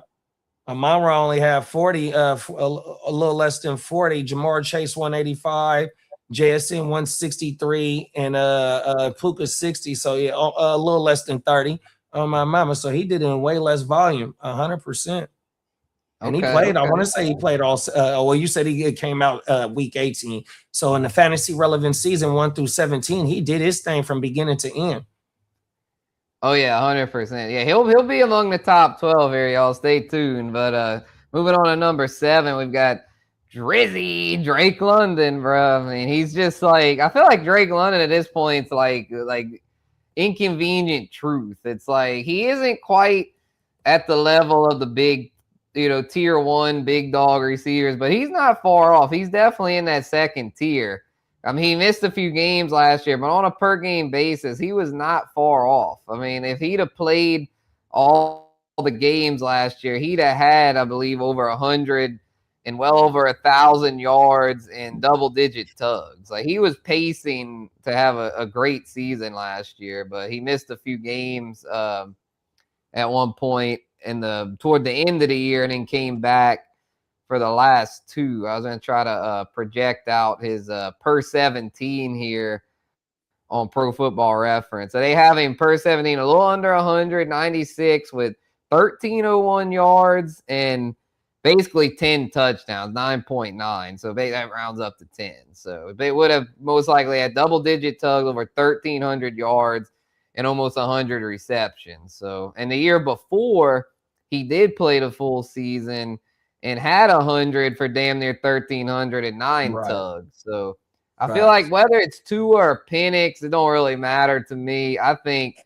no matter who the QB is over there, he's going to be around a mid-range WR1. So give me Drake London there to get that WR7 overall finish. Yeah, man. I like my boy GP, bro. 100%. I mean, I love what you're talking about with Drake, especially because I want to say in that 2024 season when you said he had the 100 and 113, it was like about 160 targets that year as well, 150. So, and he is the WR1 over there in that team. We got Stefanski over there.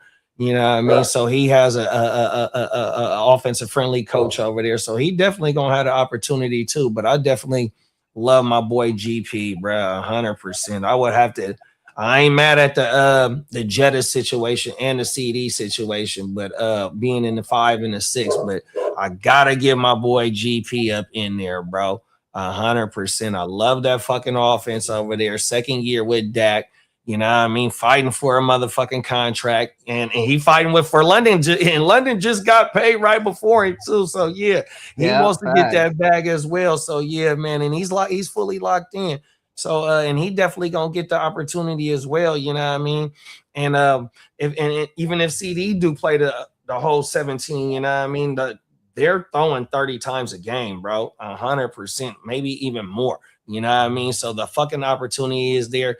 George Pickens, he can run after the catch. He just not a big body that's winning on athletic. I mean, yeah, off of his athleticism, off of his physical traits. He can win off his athleticism because we seen last year, bro, he's taking 5-yard slants for 65 yards. He's taking 7-yard slants going for 60 yards. He's winning one-on-one routes. He's getting used in the red zone 100%. So, yeah, I mean, I'm fucking with GP, big bro. Yeah, well, I slide him in right there at number 8, bro. I mean, he's right there. I mean, JD just made all the points as to why he is a legit WR1. Shout out to the fella, man. Yeah, I mean, GP, you can't argue with it. I mean, JD just went over all the facts, so I'll just leave it at that and move on to number 9, and that's my NOLA boy, bro, Chris Olave. I got Chris Olave sliding in there to cool number 9. I think he's going to repeat last season. I really do. I think Olave is the real deal. He's here to stay. Did have a little bit of a health scare earlier this offseason where he's on blood thinners, but they say he'll be off of that soon. And I think he's already off of it. They're just waiting. The 29th he gets off. Yep. Yeah, 29th. Yep. So he'll be cleared well before training camp. Not worried about that. I think Olave is in a position to shine once again. His targets maybe will drop just a tad with Jordan Tyson over there because I think Jordan Tyson's going to have a nice rookie year. But I still think Olave gets somewhere between 120 and 140 targets, which should still put him at well over 90 receptions, maybe even 100 again. And then I think the Wow is a damn near a lock. Might even expand upon last year's yardage total. And so I think the only real red flag with him is potential health concerns, which is same for the guy I have at number 10, Nico Collins, which we'll get to him in a little bit. But yeah, Olave, bro. I mean, I feel like he's pretty much stamped as a WR1 at this point. No, them is facts. I agree with you, bro, because I'm looking at his game log from last year, bro. 7 times over double-digit targets and only 1 time under 5. You feel me? So even though with the emergence of Jordan Tyson and Juwan Man Johnson even had 100 targets last year, even if he doesn't go over double digits 7 times over double digit targets, and it's still floating around maybe a consistent over 5 to 7, 8, bro, he's still getting the opportunity as well, bro. So that 160 he put up last year, what was it? Was it 160 he put up last year? 160 targets. If you drop that to 30, damn bro, near, yeah, he is right. Yeah, 156. If that goes down by 30, that's not a whole lot per game basis. That's only 2 targets per game. Oh wow. Exactly. So with he'll still get the volume. Oh yeah, that motherfucker was getting jiggy with it. Let me see what his red zone target percentage was. His red zone target share was 31.9. That was 5th at the position. He was getting busy in the red zone, y'all, in a new coaching staff's system. Shout out to what's my boy's name that was with he won the Super Bowl with the Eagles.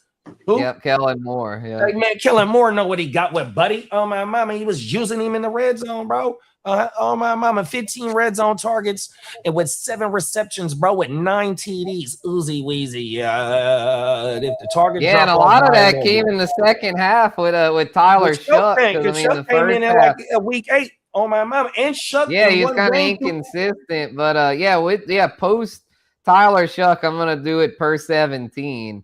Shit, per 17 with Tyler Shuck. 102 receptions, over 1,400 yards, and damn near 13 tugs. Yeah, them is facts, big bro. Oh, and bro. If anything, I might be underselling, bro. Yeah, bro was getting busy. Oh my mama, I might move bro up to 7, bro. I might jump him ahead of GP and Drizzy, bro. And one game, I forgot what game it was because I had to do the breakdown on Alvin Kamara, so I brought all this shit up. In one game, I forgot what game it was. Fucking Shuck threw 49 times. Yeah, Shuck airs it out. Well, I think a lot of it, like, he'll still air it out this year, but it might not be quite as much because the running game last year was so bad. But now they signed Travis, like, the running game should be a good bit better. 100%. That lets you know when you bring in a $50 million running back, we gonna get this run game cracking. We had to, but 8K just ain't handling anymore as far as. And then all 3 running backs got hurt. Kamara got hurt. Fucking Kendra got hurt early in the year. Devin Neal. Yep, they all got hurt. Neal got hurt. Yep. So we got to get this run game strong. Exactly. So I got Nico at 10, bro. Nico Frico. Shout out to Peacock, man. Nico holds it. Yeah, bro. The Texans, they're looking pretty good. And we were talking about the Texans last week, saying about how Monty Burns is in position to have a nice season with them. Nico, if healthy, he should easily be a WR1. They brought in a new OC. I was going to bring that point. Oh, no, actually, they have the same OC, Nick Caley. And Peacock was saying he has a pretty complex system to where they should get better in what is either the second or third year with him. So they should get better as time goes on. CJ Stroud has had to deal with a lot of different systems. I think that's now like his 3rd system or something since being over there, to where with some continuity that should only help things in Houston. And then Tank Dell will be back. That should help take away that's gonna be huge from Nico, to where, if Nico can stay healthy, I think that's the biggest issue with Nico, is that it seems like every year he has some sort of health problem. He's yet to play a full 17 in his career. Even with that, though, he's had over 1,000 the past 3 years, even though he's yet to play a full 17. So if we get a full 17 out of Nico, he could easily outdo this ranking of 10 overall. I agree with you, big bro, because the fucking opportunity is there with his fucking yards per catch. So he's getting used as a deep threat. We seen the motherfucker catch a touchdown last year, a 71-yard bomber, and he fucking blew a tire on that motherfucker. Oh, everything. You know what I mean? That is not normal in his repertoire to beat the defense deep 100%, and he still commanded 120 targets. I don't know how many games he missed, and it was highly efficient with 71 motherfucking receptions. 100%, and that can get highly better because the fucking, like you said, the offensive line was boo-boo last year, the run game was terrible last year, 100%, and they invested in both of those aspects of their offense as well, 100%. So if we can get CJ Stroud to get protected a little bit better, and the run game get consistent, that means that the play action is going to be able to work, bro. And Nico can beat the defense over the top, and he can run the short to mid route tree 100%. Yeah, so shout out to Nico, bro. Stay on the field, young brother. Exactly. And speaking of staying on the field, that's kind of the same issue with bro who I have at number 11 here, and that's our old pal Rashi Rice. Uh-oh. Speaking of staying on the field, when Bro's on the field, there's not too many that are better. But the issue is that he is yet to stay on the field anywhere close to a full season. I don't think, like maybe his rookie year he did, but other than rookie year, but his availability sucks. But the last two, I mean, only 4 games played in 24 and only 8 played last year, to where it's like, bro has got to stay on the field. If we knew he was going to stay on the field, I'd probably have him like, I think if bro was staying on the field, I mean, he could pace like right there at like Jettis and CD, but he's got to show it. Like, he's got to show it to where I am not drafting him up with those guys like I just mentioned, because he's got to show he can stay on the field and stay out of trouble. So he's got so much upside, though. I got him in the top 12, but there's a lot of risk there. So if you're going to take a chance, I would say the 3rd round's a sweet spot on a guy like Rashi, like late 2nd, early 3rd. To me, if he gets pushed into the mid to early 2nd, I'm going to stay away because there's just too many unknowns with him. Just like my theme with every the all 11 wide receivers that you got in the top 10 right now, or the top 12 right now, they all got the opportunity. And with the thing with Rice is, like you said, with bro, your best ability is your availability. But what his track record does show when he's on that motherfucking field is he highly gets peppered every fucking time, bro. We see it time in and time again. When he's on the field, bro, he is Mahomes' favorite fucking weapon. And for the last 2 years, bro, they ain't did nothing at that motherfucking wide receiver room. 100%. So they keep they're like us fantasy players, bro, waiting for that motherfucker to be on the field for the whole 17, because they ain't did nothing, bro. Yeah, they got a couple of rookies in this draft, but that shit is all later on in the road that they got 5th, 6th, 7th round picks. It wasn't no high draft capital. 100%. They bring back the fucking Swifty, so he's not getting busy like that. You know what I mean? Tyquan, he did a little bit of work last year, but that shit was just all go routes. And then more, I don't know if Hollywood, I want to say Hollywood is in Philly. So yeah, bro, he is the end all be all in that wide receiver room. If that motherfucker can play 17, he can crack the WR1 easy, because he's the number one, bro. The motherfucker, like you said, Guru, he only played 8 games. He sat out for 6 because of the suspension. Then he had an El Concusso for 2 because of fucking Jalen Petrie knocked all his motherfucking Sonic coins out. But I'm gonna give you a few stats because I just did my accountability series on this motherfucker, right? This motherfucker red zone target share was 46.2%. This motherfucker had 18 red zone targets with 11 receptions, even though he only had 6 total TDs, but he's his favorite motherfucking weapon in the red zone. Then look, bro, he had motherfucking his first read target share 28%. Like Mahomes was waiting on bro to come back. Oh my mama, so he's highly getting peppered, bro. Oh my mama, 53 receptions with fucking 78 targets, and he playing with the best fucking quarterback in the league. So I highly agree with you, Guru. Oh my mama. Shout out to Raishi, but bro, you definitely got to get your marbles right 100%. Yeah, he's an early candidate for early CTE. His motherfucking scruples. I think he's just being, it's just young bullshit. He's young man. and immature. He doesn't have anyone to help him. But the problem is, I bet you there's someone there. It's just, I don't think it's going through the right way and just doing his own thing. Pause. My bad, Smitty. Good shit. But that boy, Petrie, knocked all his motherfucking Sonic coins out, bro. Them is AKA them scruples. Oh, everything, bro. Fucked him up. But yeah, I like Rashee Rice though. Them is facts. 100%. I don't know if that was 12 or 11. Oh, wait, hold on. He got it on the screen. So let's recap. Puka, JSN, Amos and Brown, Jettis, CD, London, Pickens, Olave, Nico, Rashee. That's the top 11. Oh, we only got 11. Oh, yeah, I thought that was 12. Okay. So yeah. Oh, everything. Shout out to Guru, bro. There's nobody as of right now that I'm taking out of this top 12. And them is facts. Spencer, who is your number 12 wide receiver? Yeah, I don't even know if we're done with 11. My computer just decided to just like go on sleep mode or something. So he didn't even get it off for Rashee though, bro. Oh, everything, bro. We was trying to cook on Rashee because I'm right there with you, Guru. Facts. Yeah, bro. I think Rashee, like people might be scared to take him in the top 12, but I think if you do, you're gonna get rewarded. Like if you can get him in that like early third. Yo, what up, Kev? Shout out Art to Start Kev. What's man. up, Art to Start Kev? Yeah, what it do, man? But yeah, that's what's Kev saying.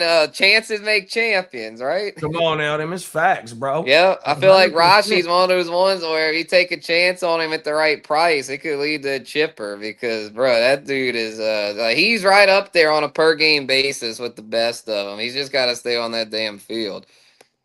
He said Rashee don't like money. You ain't lying, cuz. Yeah, bro. What is his? Yeah, I'm starting to wonder. That's why I'm definitely not overdrafting him. Like I'm not drafting him like among the elites at the position because he's got to show that he can stay out there, man. But that's the thing though. Like we seen the flashes with GP in Pittsburgh, right?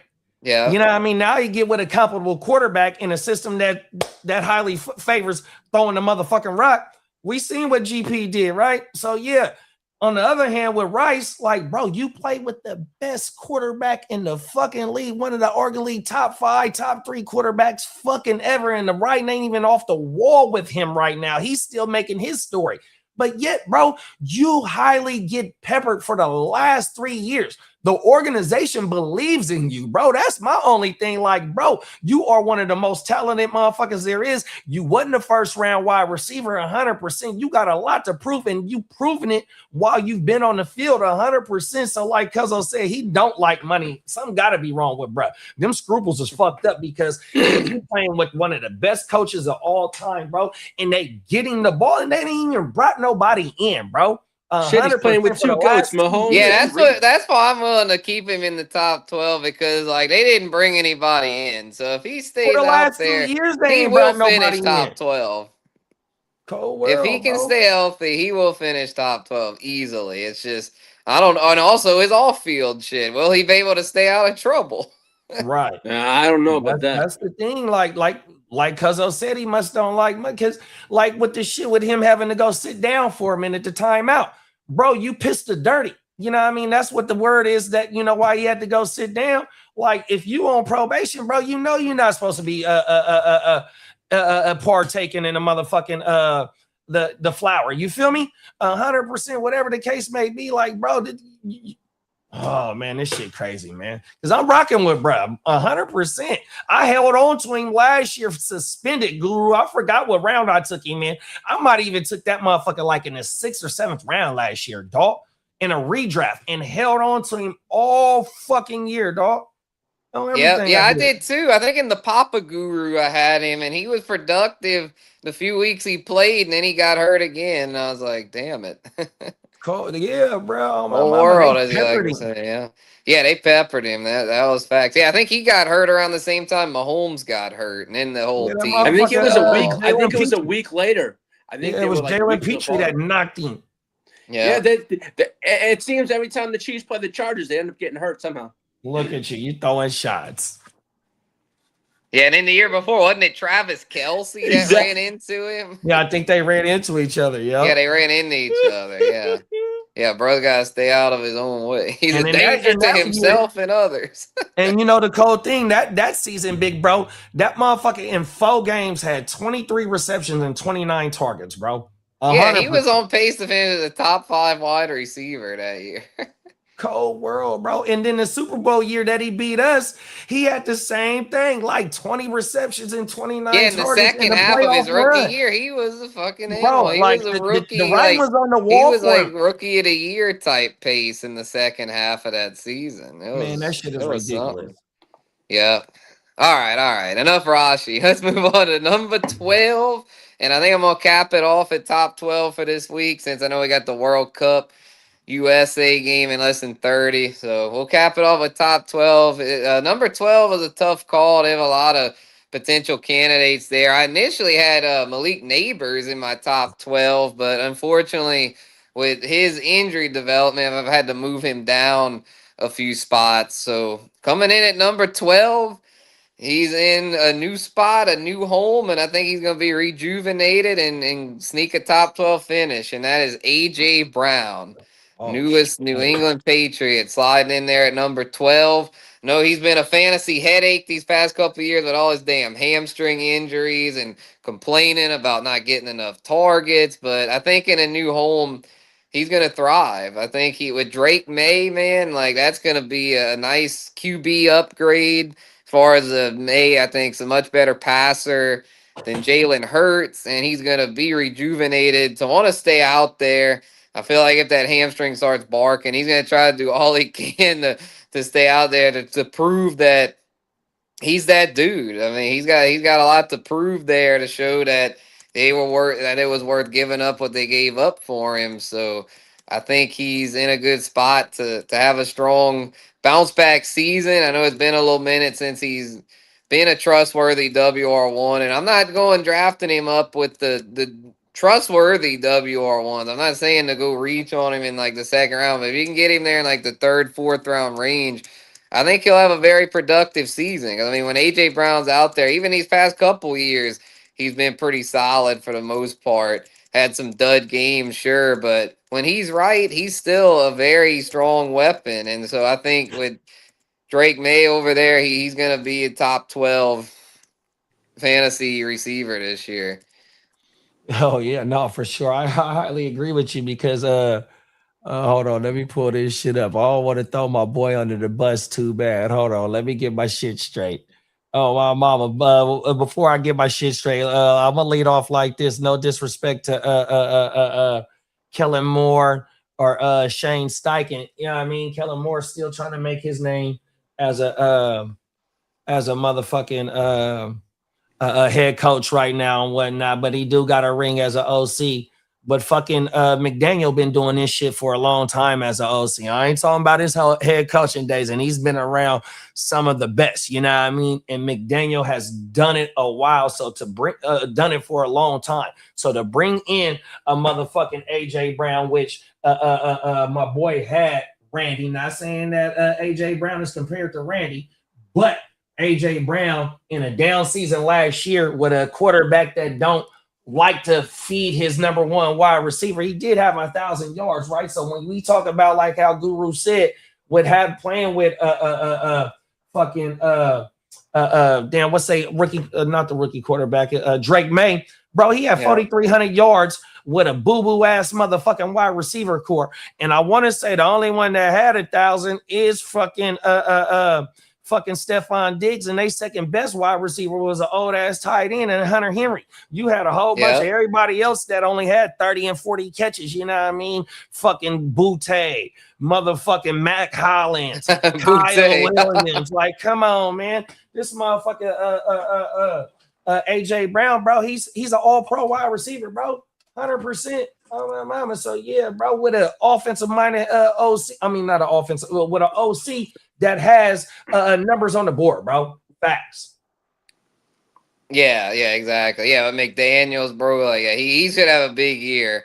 I mean, if we want to throw it way back to disgruntled wide receivers landing in New England, I mean, granted, this is a way back example, but look, Randy Moss. I'm not saying A.J. Brown's going to do what Randy Moss did in 2007, but just know that those disgruntled receivers that go to New England usually end up shaking back. Yeah, McDaniel know how to use them weapons, bro. 100%. The Yeah, I Wes think he may have Welkers. been on the staff back then. I don't know if he was the OC just yet, but I Oh think he yeah, was part of that that staff under motherfucker's Bill definitely on the Belichick. staff back then. Oh my Yeah. mama. Yep. So he knows a thing or two about revitalizing a disgruntled diva number one receiver. So yeah, I think AJB will be up in there as far as that top 12 pause. On everything, bro. Fucking McDaniels know what he doing. He done it with fucking the two tight ends. You know what I mean? And the one tight end, he's a Hall of Fame tight end. Randy, a motherfucking Hall of Fame wide receiver, bro. Wes Welker, Julian Edelman, like, bro, them motherfuckers, like, they really never highly invest in top tier athletes at that position. Feel me? But McDaniel has got it done with what the fuck he has had, and they got numbers on the board. So to get a talent like AJ Brown, who ain't even 30 yet, I want to say he's just 28 or 29, 100%. You know what I mean? Like, bro, this motherfucker's still in his fucking prime, dog. Oh my mama, and he had 1,000 last year in a fucked up situation, dog. This motherfucker's still producing at a high fucking level. Facts. What year was that them motherfuckers went 17 and 1? Was that 2014? Nah. New England. Yeah, them bums. Lee's second favorite team. Bums. Yeah, I forgot. Yeah, I don't have my computer in front of me, unfortunately. It's kind of going through it right now. Not sure what happened. Nah, that's But fucking yeah, I StreamYard think doing you're that right. There was bullshit. something like that. One of them years with Brady. Yeah, because I man. think at that point it was kind of like Gronk was not. I Oh, it think was Gronk 07. was it. It was The Randy 07. Moss season. Oh yeah, my Yeah. bad. Oh yeah, 07 was that. Yeah, the 16 and 0 Yeah, regular and season. McDaniels was the OC in 07. Like, McDaniels know what he doing, dog. 100%. Oh yeah, exactly. I mean, he's been doing it for so long over in New England. So I mean, it's like he knows what he's doing. Like, I think it's pretty like if AJ Brown doesn't bounce back, I'll be surprised. Like, I don't think he's like truly washed or anything. I think he's still at an age to where he should do well. And I mean, they also brought in what's his name, the Green Bay dude. Oh, you're Dobbs, talking Romeo. about Romeo Doubs. Oh, there we go, right there. 100%. They brought in Romeo to where it's like, I mean, you've got AJ Brown, Romeo, Hunter Henry. Yeah, he's old, but he's reliable. Butte. And I would say the booty man, Keishawn Butte. I mean, Pause. well, all those fucking weapons. I mean, shit. It's like they're gonna ball. I mean, even though it's like people say about Vrabel and all that, like it's like football wise, like they are set. Like they've got all they need to get back to the Super Bowl. And I don't know if I haven't made my Super Bowl prediction yet, but they've got all they need to go back. If anything, they've got a better roster than they did last year. We talking about fantasy, right? And AJ fantasy. Brown, his best year was in 2023. No shit, he had back-to-back 1,400 yards. Exactly. But I don't think none of them quarterbacks was like motherfucking Drake May, bro. 100%. Let me go pull this shit up, bro. Because what year he get to Tennessee was a Tannehill. He was balling out with Ryan Tannehill, bro. Right. Yeah, I don't think he's ever had a QB as good as Drake May. Come on, man. No, he hasn't. This motherfucker, he been balling his whole motherfucking career, dog, and now he going to Josh McDaniel and fucking Drake May, dog. They just better get their O-line right, because Lee said earlier in one show. Yeah, that was the issue with them last year. Oh boy, Jack Campbell, whatever that motherfucker name is, they gonna kick his ass inside. Yeah, they may bring him to guard because they're the top 5 pick on the left tackle. Now you finna kick him inside. Boy, it's a cold world out here. Yeah, that's a cold world. That's not what you want to see. Oh, not at all. Yeah, I'm not predicting. Y'all can have pump the brakes on that. I ain't picking them to go to the Super Bowl. I don't know who my Super Bowl pick is. I'm guessing I know who Lee's AFC pick is.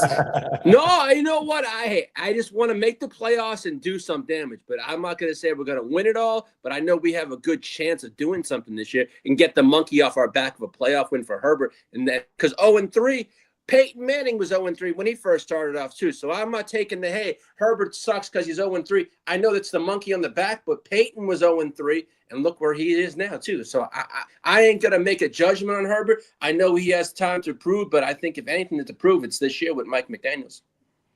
Yep. Yeah. And speaking of Chargers, next week we'll finish the receiver rankings, hopefully through 36. We will have a Ladi appearance, so we will talk Chargers. But Ladi McConkey will be among that top 24 range. So we'll have more next week. But I'm gonna slide, fellas. I gotta go grab some lunch and see how that World Cup game shakes out. No Christian Pulisic. I seen that too. Yeah, that ain't good. No, that he's got a calf injury, so it's good. He assisted on the first goal last week. I still think we got this, but it's gonna be a little tougher. Yeah, you ain't lying, big bro. Fucking A, man. Hey, I appreciate you, Guru, for pulling up a rocket with us, man. 100%, man. I don't talk to you. Yeah, it's been real, y'all. Catch y'all next week. You and Pops have a blast in St. Louis. 100%, Max. Yeah, man. Yeah. Have a damn good time, big bro. Oh my mama, that shit gonna be federal. Oh, fuck. They don't want to let him be great today, man. 100%, man. Shout out to Papa G. Shout out to Baby G, man, a.k.a. the Guru Nation. 100%, man. In the top 12 today, man. We had a damn great show. Happy Friday to everybody, man. If you didn't get a chance to check out his 1 through 36 running back rankings, we did it on last Tuesday's show, so you can find it through the archives, wherever y'all at in the chat. Wherever you found us at, you can go watch that shit. Just go through, click on the lives tab, and you will see last week's show. So, yeah, man, shout out to the whole GWN brothers, man. Happy Friday to y'all, man. Happy Friday. Happy Father's Day, y'all. Happy Father's Day, cuz kid, man. Oh, my mama. Happy Father's Day to everybody that's in this motherfucking chat, man. And if y'all want to stay tuned in about like 18 minutes, bro, we gonna fire the fucking the USA versus Australia game, man. So we gonna kick it, man. So we see y'all in a minute, man. Peace. Peace. The commercial.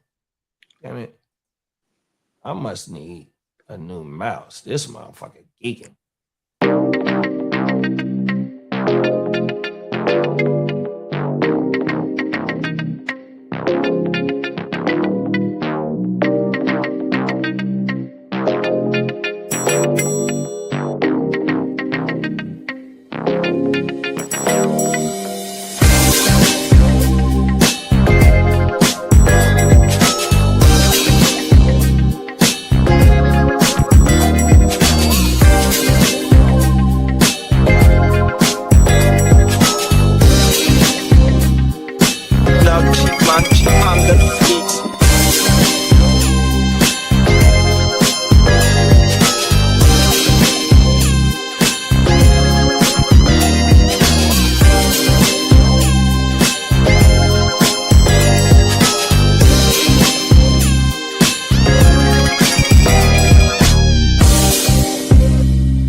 All top shotters on my roster, they gon' race shit. Transform weight, cross